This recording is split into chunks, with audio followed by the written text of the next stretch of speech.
It's been exactly 6 months since I started taking a microdose of Mounjaro. And in this video, I'm going to tell you exactly what I ate, what challenges I've faced, the strange things that I've noticed, and my Mounjaro plans for the future. If you have any questions, please pop them in the comments because I do answer all of them. So let's start at the beginning. If we haven't met yet, my name's Gina. I have a history of weight issues, and I became a nutritionist 20 years ago to solve my own weight battle. I've done other videos about that, so I won't talk about it here again in this video. As of this morning, I have lost 22.9 kilos, or that's 50.5 pounds, but who's counting, right? I have about 7 kilograms to go until I reach my goal, which is around about 15 pounds. I started on a microdose of 1.25 milligrams of Mounjaro on the 26th of September. So if you're not familiar with GLP-1s, the starting dose for Mounjaro is 2.5 milligrams. So I started on a half dose, and the highest dose that you can go up to is 15 milligrams. So I started on a half dose, and as of a few weeks ago, I don't remember exactly when it was. It might have been somewhere between 4 and 6 weeks ago. I actually decreased my dose to 1 milligram per week, and I just do it by clicks. I know a lot of people in the US and maybe even the UK are using compounded. I'm not. I am using my quick pen. So the way that I do it is when I put the needle on here, I just measure the clicks. So a standard dose for this pen, because this is a 5 milligram pen, so the standard dose would be like you wind this all the way out. And in this pen, you would normally get 4 doses, and you might get a golden dose as well. But I know Mounjaro changed their pen, so now you don't get a golden dose. So it'll be interesting to see if I've got the old pen or the new pen. But as you can see, I'm probably about a halfway through this pen, and I've been using it for a while now. So it should get me all the way through my weight loss. I actually plan on weaning myself off because my background is in health. I understand the human body, and because I lost a lot of weight once before and kept that weight off for a very long time, I don't feel like I need the GLP-1 long term. So I have definitely, on purpose, taken my weight loss journey fairly slowly. And I'm happy with the amount of weight that I've lost over the last 6 months.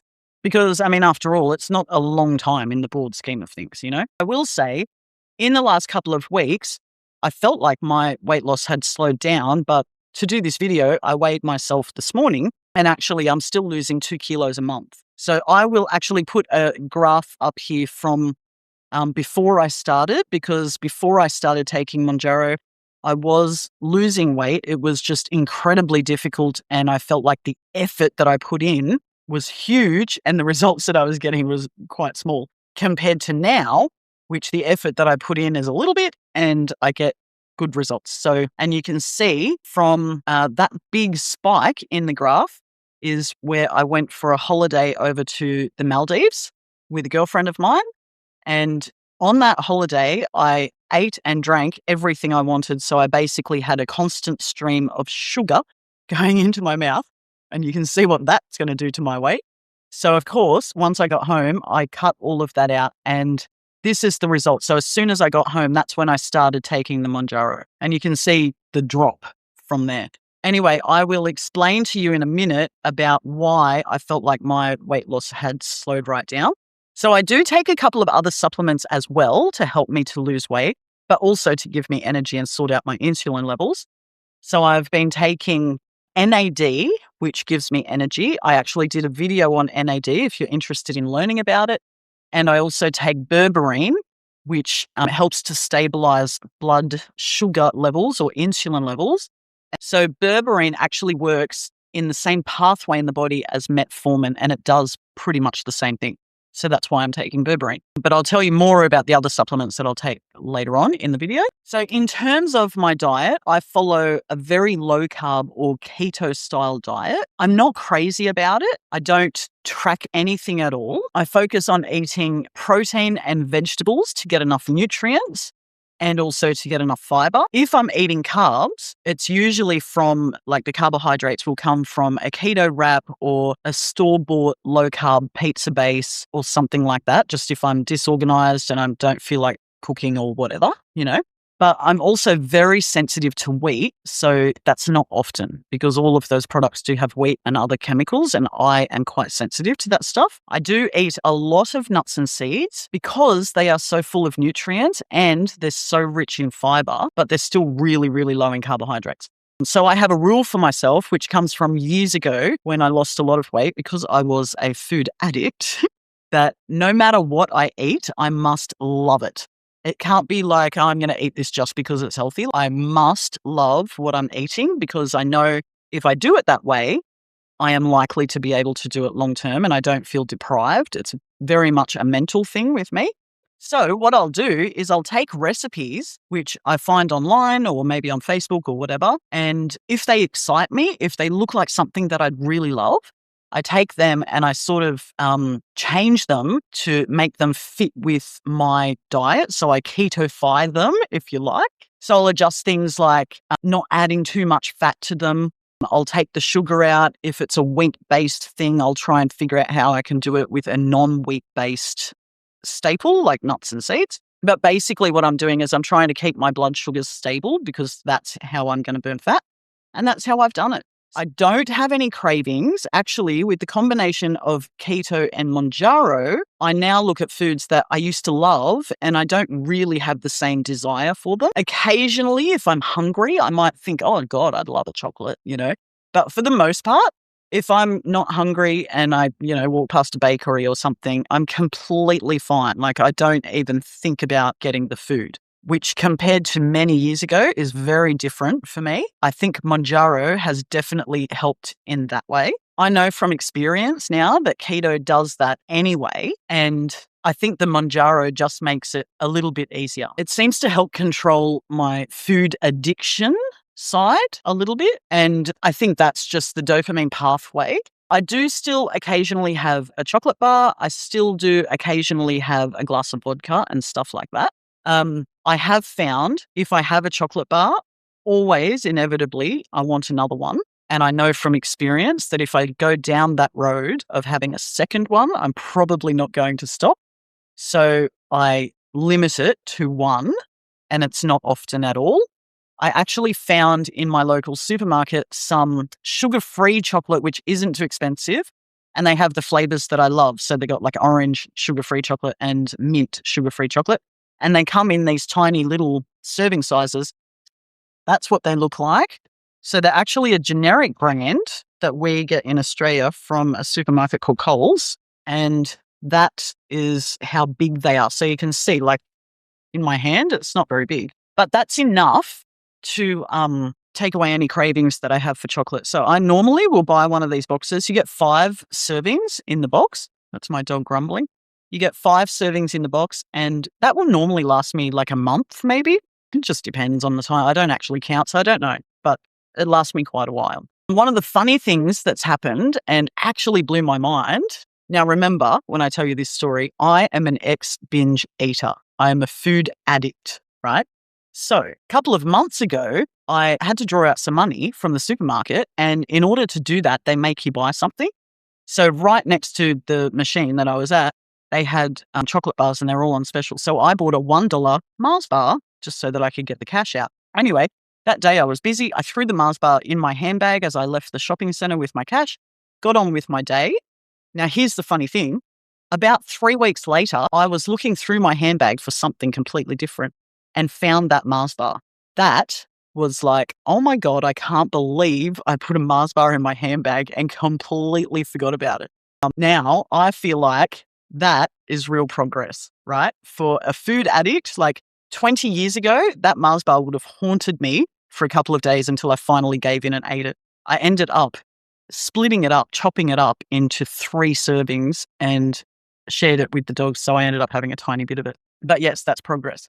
So in terms of exercise, I do exercise, but I'm not strict about it. Actually, I haven't been very strict about anything this time while I've been losing weight. The only thing I focus on really is eating when I'm physically hungry So I'm focused on that because that's what I will continue to do after I've reached my goal.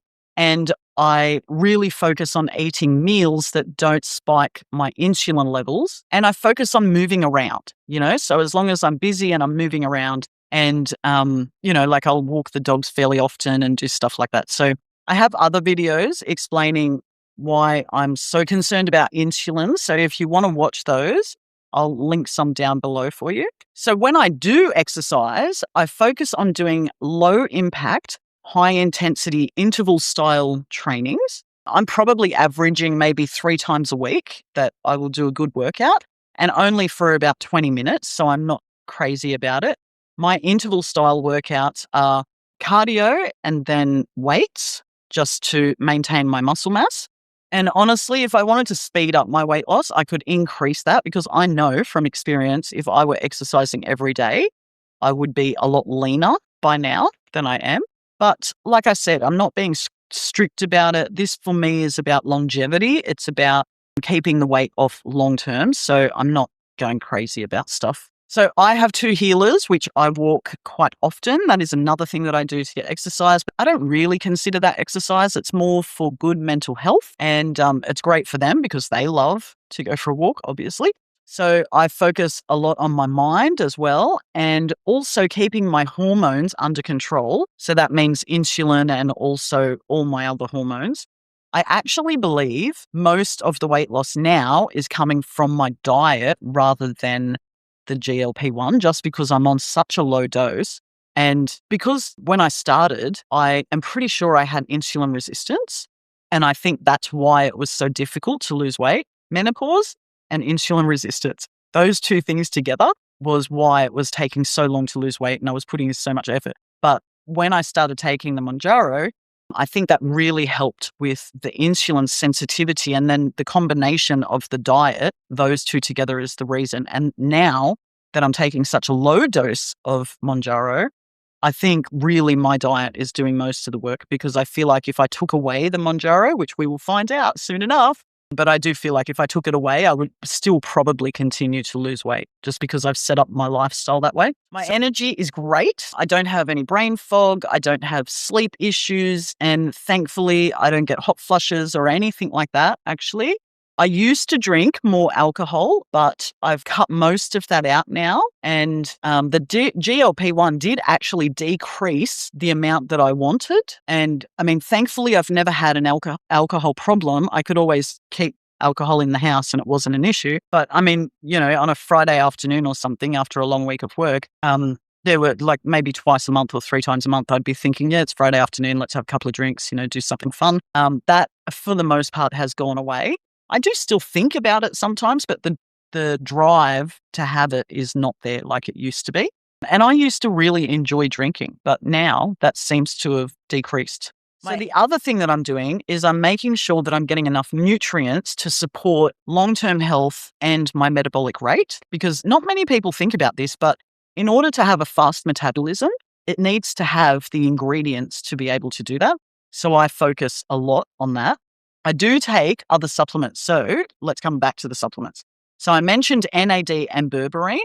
I also take fish oils because I don't eat fish and I need the omegas. And I do take vitamin C and collagen. So most days I will have collagen water with vitamin C in it. And that's for 2 reasons. The collagen really helps with keeping skin good while we're losing weight. And it also peps up my protein, and it doesn't touch your blood sugars. So that's why I'm having collagen. I also take a women's multi just to make sure that I'm getting all the nutrients that I need. I have a video on my skin-saving collagen drink if you want to watch that after this one. And I also add electrolytes into that, which are also homemade electrolytes. So you can watch that next if you want to. And of course, I did videos on both berberine and NAD and how they work and how they can help you to lose weight. So I'll link all of those below. So in terms of challenges on this journey, my biggest challenge has been getting enough protein, because some days I'm just not hungry. And when you're on keto, that's a thing as well. But drinking collagen water has helped because, like I said, it keeps your blood sugars stable and it's a good amount of extra protein. So I know, like, Most collagen drinks will say to have like 5 grams or 10 grams or whatever. I'm having something like 25 grams in a big bottle of water every day. The other challenge has been fiber, again, because I'm not eating very much. So I do take psyllium husk occasionally. It's not an everyday thing for me. I'll basically monitor how my gut feels. And if I need some extra fiber, then I'll take psyllium for a couple of days and then leave it until I need it again. So it's not even something I really keep track of. And the other thing that I do is I chew chewing gum, sugar-free chewing gum, because chewing gum actually stimulates motility for the gut. So that helps to relieve constipation in a natural way as well. Also, I should say psyllium husk is really good to heal a leaky gut. If that seems like it might be an issue for you, which I know it is an issue for me because I'm so sensitive to wheat. It's one of the best things to heal a gut, actually. But if you choose to take psyllium, make sure you're careful. Like, don't overdose on it, because if you're on a much higher dose of GLP-1 than I am, your gut would be a lot slower than mine is. So be very careful with it, because if you take too much, it is possible that you'll bind yourself up and you don't want to cause any serious injury. So if you're going to try it, literally like 1 teaspoon with lots of water is enough, and chew gum. It's like the easiest way to stimulate gut motility. And something interesting I've noticed, well, a couple of things actually. First, my immune system seems to have changed on Mounjaro. I have a skin condition which flares up if I eat wheat, right? You'd think that'd be enough to make me just never eat wheat again, but I do, because it is everywhere. And it's tasty, right? Like, let's face it, wheat is tasty. Anyway, that skin condition that I have seems to heal much slower on Mounjaro. So I did check, and there is some evidence that GLP-1 medications do affect our immune system and cause slower wound healing. And the other strange thing, which is about people, it's not about the medication, but so keep in mind, right? I lost a lot of weight 22 years ago. And at the time, it was double what I've lost this time. But at the time, everybody mentioned that I had lost weight. And, you know, the usual, oh, you look great. Geez, you're looking so slim, blah, blah, blah. What did you do? You know, all that sort of thing. Now, 22 years later, that is not happening. So I went to an industry event about 2 weeks ago. And this is a once-a-year event. Everybody who's anybody is at this event in my industry. And people there that I haven't seen, like I see them once a year, you know, so I haven't seen these people since I'd lost all this weight. Anyway, I noticed when I walked in, people were looking at my belly. So I'd go and say hello to, you know, a friend that I hadn't seen in a year, like a colleague or whatever. Hadn't seen them in a long time. I go and say hi, and they keep looking down at my belly. So on the third person, I said, and I was with a friend of mine, but on the third person, I said, what is going on with my belly? Like, why is everyone looking at my belly? And he just sort of stood there and didn't really say anything. And then my friend that was with me, I said, Gina, it's because you've lost so much weight. And then that then opened the door for him to say, yes, you have lost a lot of weight. And so, yeah, it was weird. And then another friend of mine who we talk on the phone all the time, it's just that we don't see each other very often. She saw me and she says, have you changed your hair? And then, of course, my friend is like, she's lost a lot of weight. And then she's like, yeah, you have. So something weird has happened in our society where nobody will compliment you. And actually, after this happened, I was talking to a friend of mine who lives in a different state to me. And she said, yeah, the same thing happened to her. She actually went to a family function. So these are her siblings, right? Nobody mentioned. She's lost almost the same as me. She's lost about 18 kilos. So it's a noticeable amount. Like, that's 2.5 dress sizes. And nobody said a word.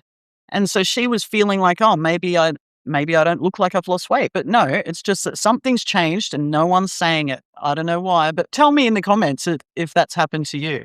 On the non-diet positives, I did notice that my inflammation is greatly reduced.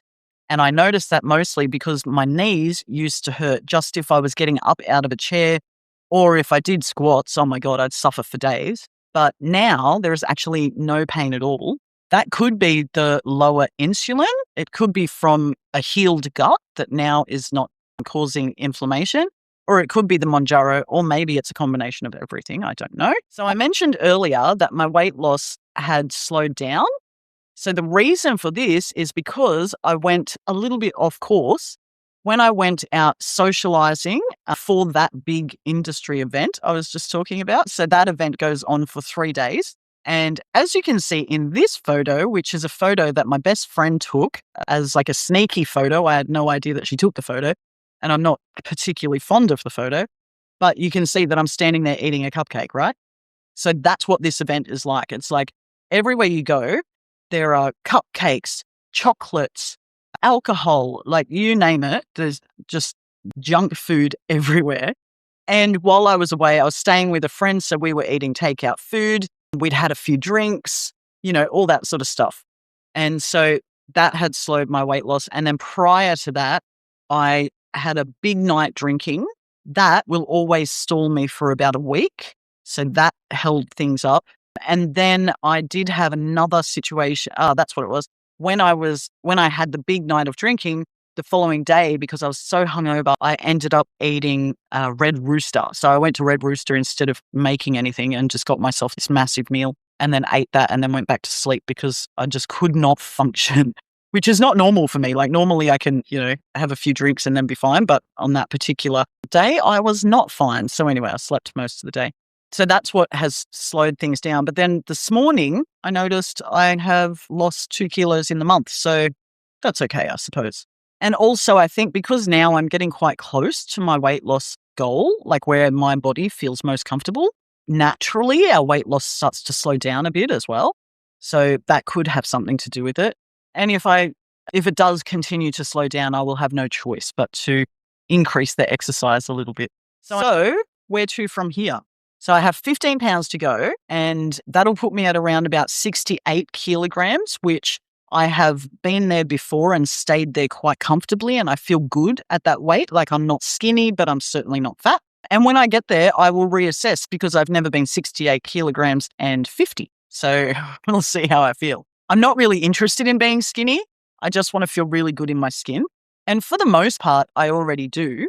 I do have the cutest little pot belly right now, which seems to be a little bit stubborn and it doesn't want to go away. So I'm hoping that as I get closer to the goal, it will start to shrink. And I am planning on weaning myself off Mounjaro. I don't know if I'll ever take it again. I'm not against it by any means, of course, but I'd prefer to manage my weight naturally without the GLP-1. And I already know that that's possible because I did it for so long before anyway. So I know I can do that. I just don't know my body at this age. That's all it is. So I guess we will see. Anyway, I will update you again when I get there. I hope that you got some value out of this video. And if you've watched this far, please go and download my free GLP-1 success checklist. It's actually an ebook, but there is like diet strategy and stuff in there, which most of that I do myself. So that will help you if you would like it. I'll pop the link down below with the other videos and supplements and stuff. And I will see you in one of those videos next. Bye. Smarter Nut Nutrition.